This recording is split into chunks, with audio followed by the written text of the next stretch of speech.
Perioperative services, and more specifically, the operating room, is our topic this episode. My guest is Noreen Hudson, a registered nurse and BRG's nursing team lead for perioperative services. So let's get started.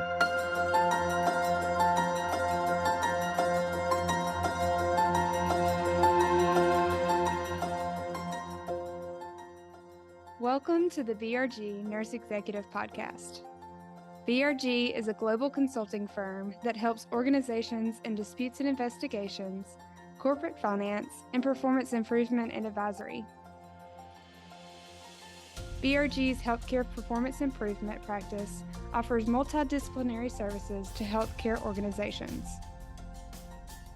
We focus on implementation with innovative, independent, and data-driven solutions. In the BRG Nurse Executive Podcast, we discuss improving patient care by advancing nursing leadership. For more information about BRG, please visit thinkbrg.com. Now here's your host, Nick Shimalewski. Noreen, thank you so very much for joining us today. Thank you for having me. I appreciate you taking the time to dive into the world of perioperative services. Yeah, so I'll be honest, I don't know a lot about perioperative services. Let's assume for a moment that I just became a CNO and I've got little to no knowledge. I was either a med-surg nurse or an ICU nurse or an ED nurse, and now I'm a chief nurse. Perioperative services is an area I need to interact with. How do I know how well my procedural areas are functioning?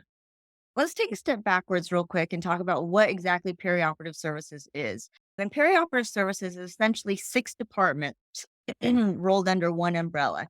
You have your pre-admitting testing department, which is essentially responsible for optimizing the patient and getting them ready for surgery.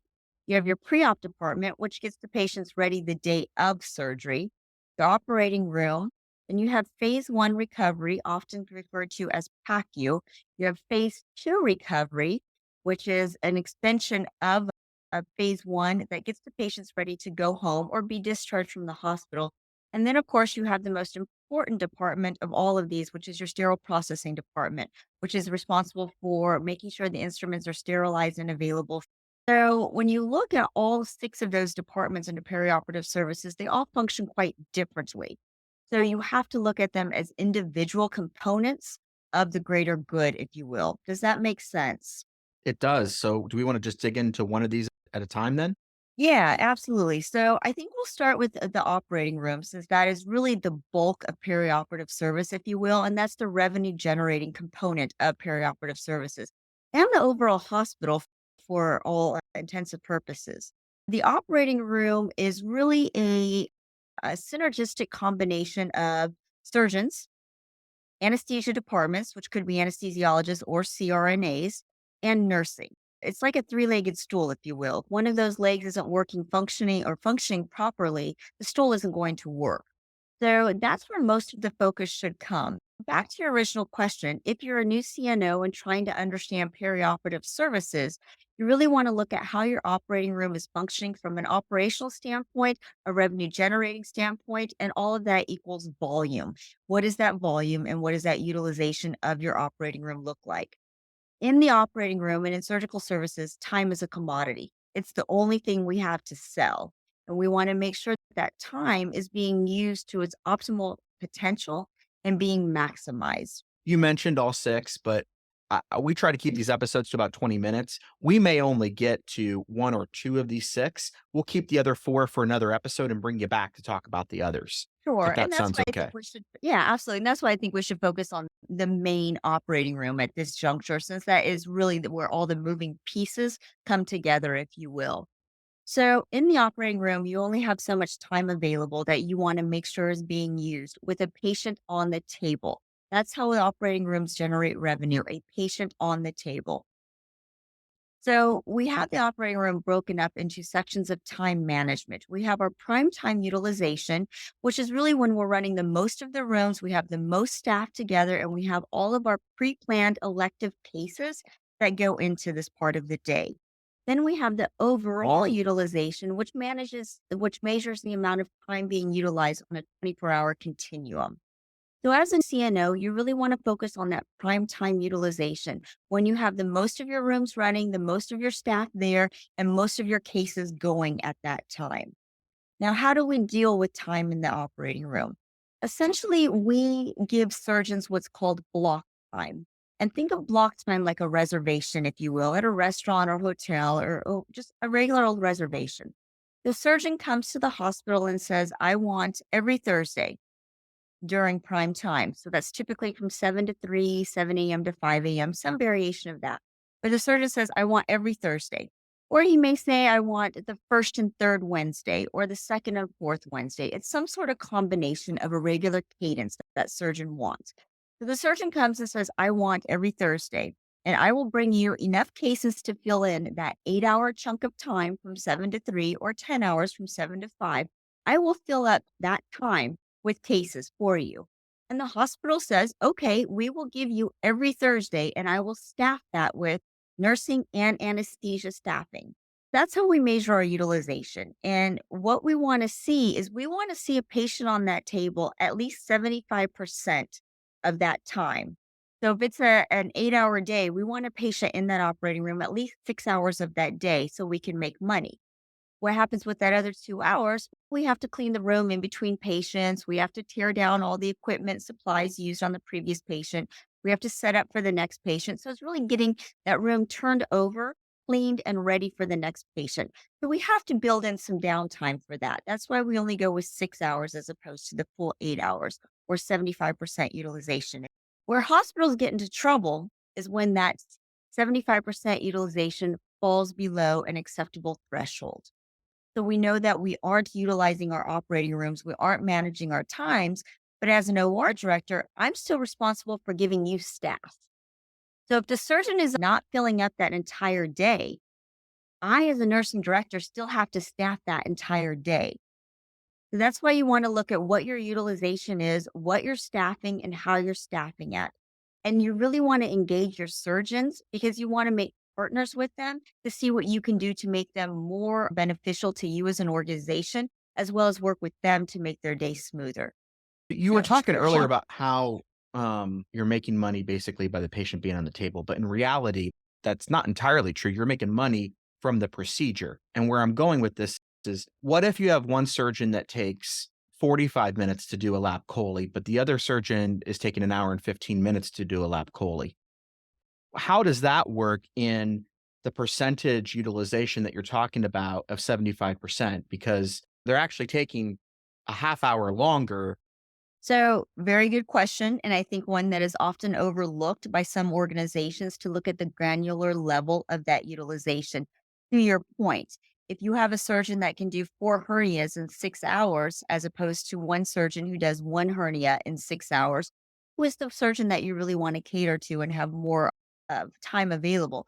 The one who's doing more cases for less amount of time. And that gets down to really the quality of what is being put into that 8 hours or that chunk of time, that block allocation, how it's being managed and what the volume is.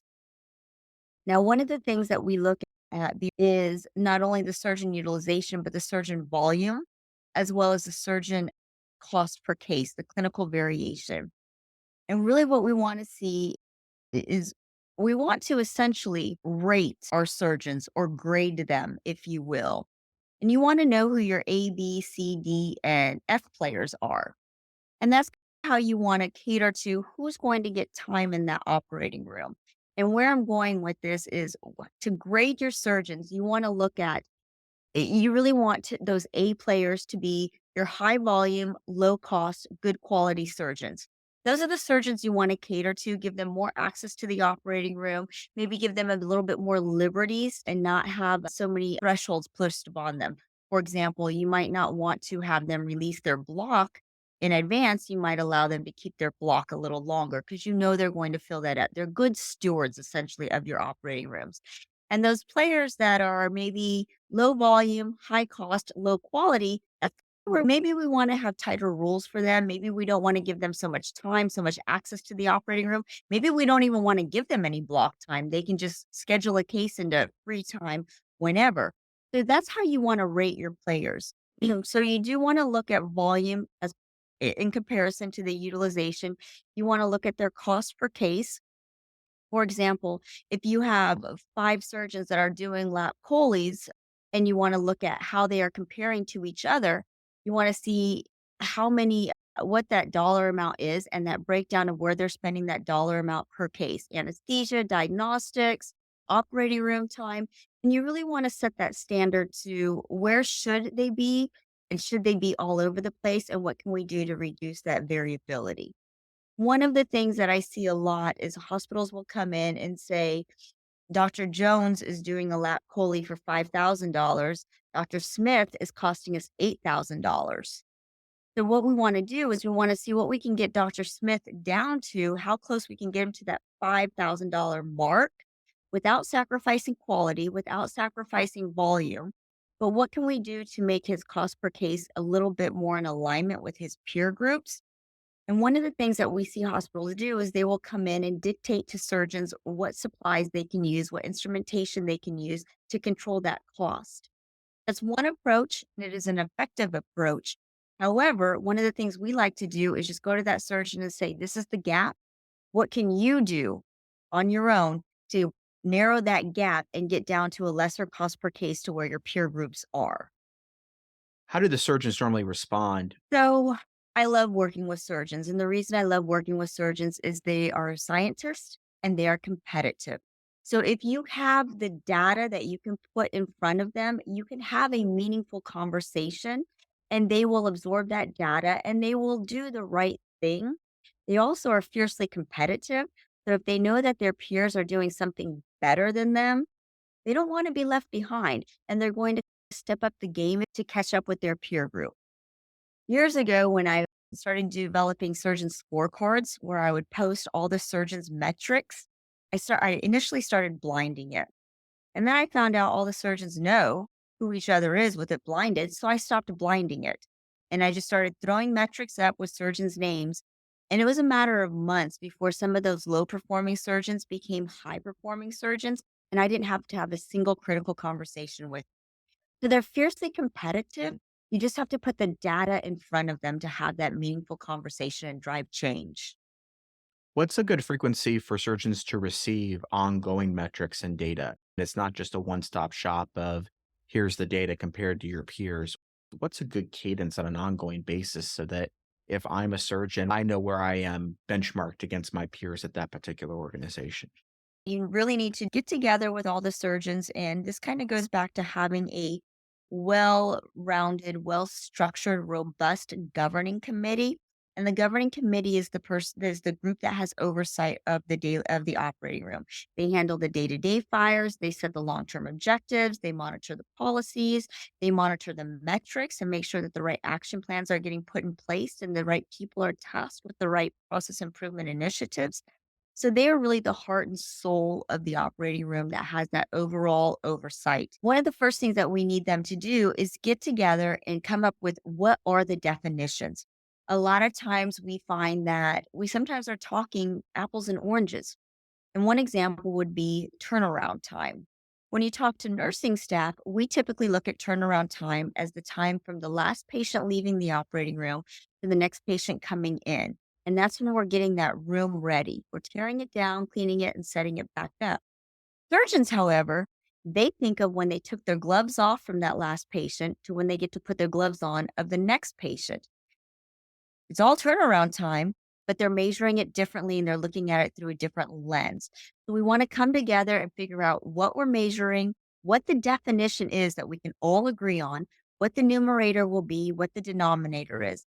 Once we have that understanding and we're all speaking the same language, now we can start tracking those metrics and posting them. I like to give that metrics in real time. I like to know what turnaround times, first case on time start, some of those key performance indicators look like in real time. I want to see yesterday or tomorrow what I did today.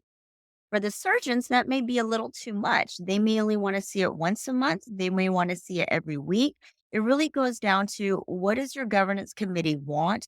What do your surgeons want? Because the last thing we want to do is throw them data every day if they're not going to look at it and they get a little irritated by it and then they never look at it.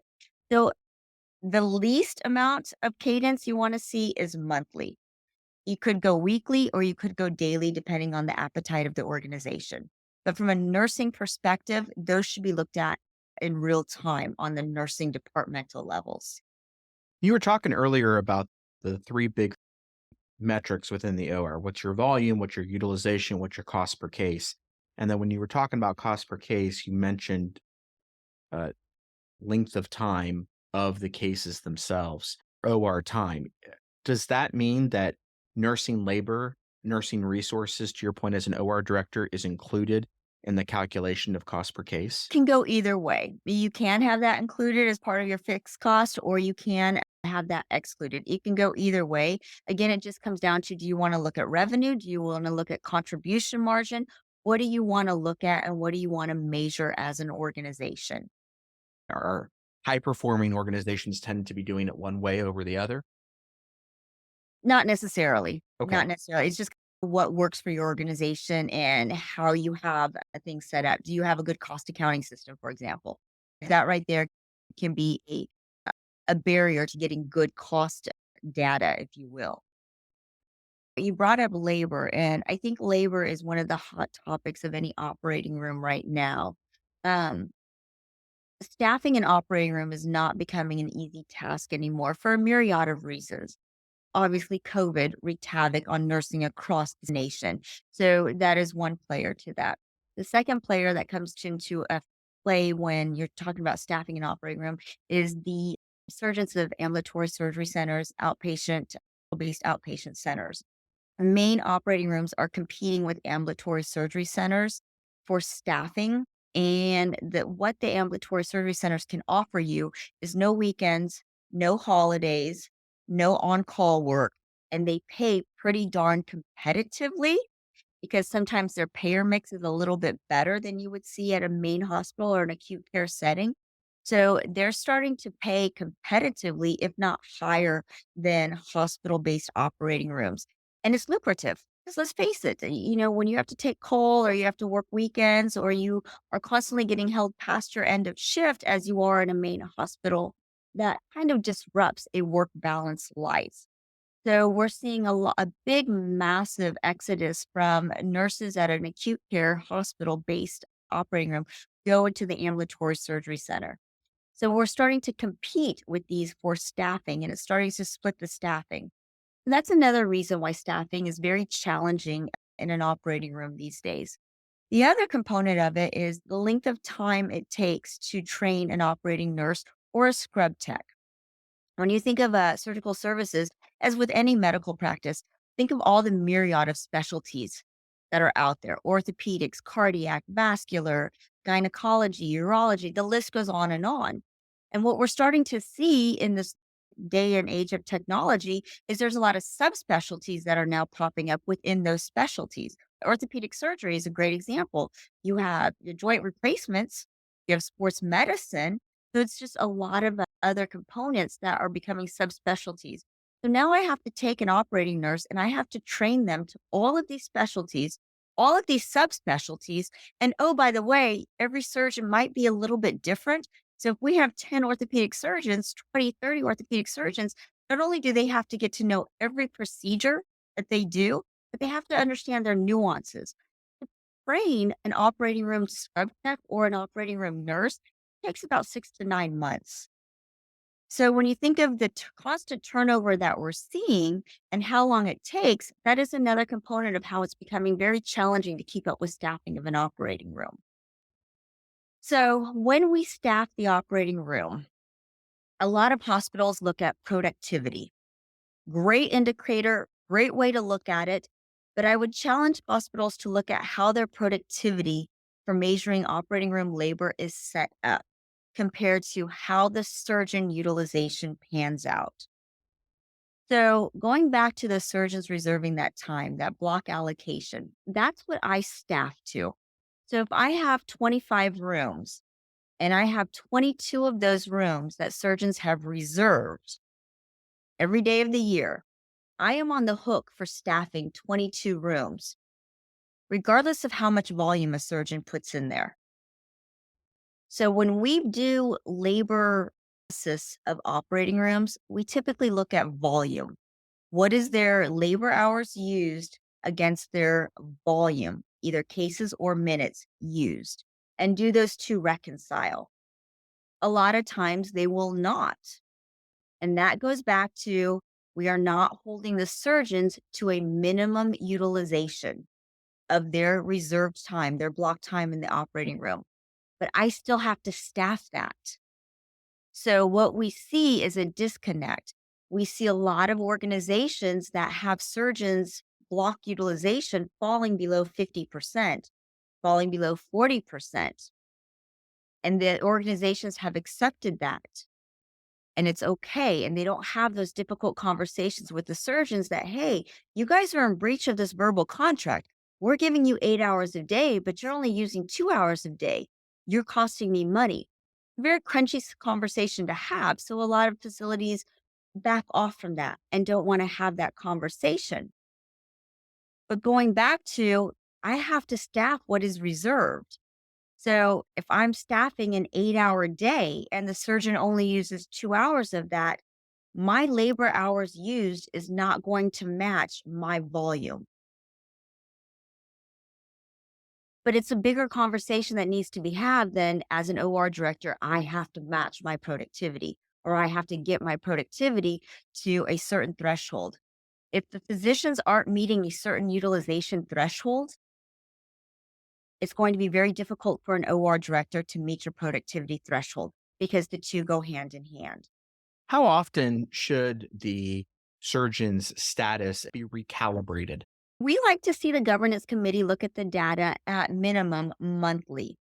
And any surgeon that falls below a expected utilization threshold should have a conversation with monthly. Now, should they be recalibrated for that matter, or should their block time be redesigned or reappropriated? Not necessarily. We'd like to see what's going to happen in a quarter, a 3 month time frame. Okay. If they're struggling within that 3 month time frame, then we want to put them on notice. And notice has a bad connotation, but it doesn't have to be a bad connotation. We want to have that conversation that, hey, Dr. Smith, in this last quarter, you looking at 50%, 60%, and 72% utilization. You're coming up. What do I need to do as an organization, as an OR director, as a hospital? What can I do to get you up to that minimum threshold, 75%, 85%, wherever you want to have it? So it's more of partnering with them to figure out where the obstacles and challenges are. It could be that we don't have all the instruments they need. We don't have enough instruments they need, so we can't get them turned around so they can get more cases going. It just needs to be a simple conversation. What can we do to help you? Because it's a synergistic collaborative relationship that we want it to be. So we like to look at it quarterly, make changes the following quarter, and then that third quarter, see what good it's done, if it's done any good or not. So we don't want to be punitive. We don't want to be knee jerk, but we do want to at least take one quarter's data, look at it, evaluate it, take the next quarter to put in any changes that may have gone into play, and then take that third quarter to evaluate our success. So it can be a lengthy process or it can be a quick process where you can just draw the line in the sand and say any surgeon that has less than 40% block utilization effective immediately or effective the next 2 months or 3 months, you will no longer have block utilization because you're not bringing us enough volume to reserve that time. Okay. And so there's different ways you can go about it, but it should certainly be, to your original question, a rolling cadence, if you will, a routine, a rolling, a very transparent process, one that is very fair and unbiased. We barely scratched the surface on the operating room. And that's, of course, one of the departments that you mentioned earlier. We have to come back for a future episode so we can talk about some of the other areas. Any closing thoughts for us around the operating room as we wrap up this episode? The main things that I would encourage every operating room to have is a really take a look at your governance committee. What is the structure? What is the authority they have? And who do they report to? The other is look at the data. What are you measuring? Is it meaningful? And does everyone know what you're measuring and why you're measuring it? And then the third thing I would look at is really that block. Is the block allocations and that reserve time working for you or against you? And we could do a whole podcast on block. It is really the heart and soul of the operating room. But those are the three takeaways that any operating room should have as their fundamentals. Well, thank you so much for taking the time today, Noreen. I appreciate it. I've learned, I think, just scratch the surface on the operating room. It sounds like we'll have you back on a future episode. Perfect. Thank you so much, Nick. I appreciate it. You've been listening to the BRG Nurse Executive Podcast, which focuses on improving patient care by advancing nursing leadership. The views and opinions expressed in this podcast are those of the host and podcast guest and do not necessarily reflect the opinions, position, or policy of the guest employer, Berkeley Research Group, or their other respective employees and affiliates.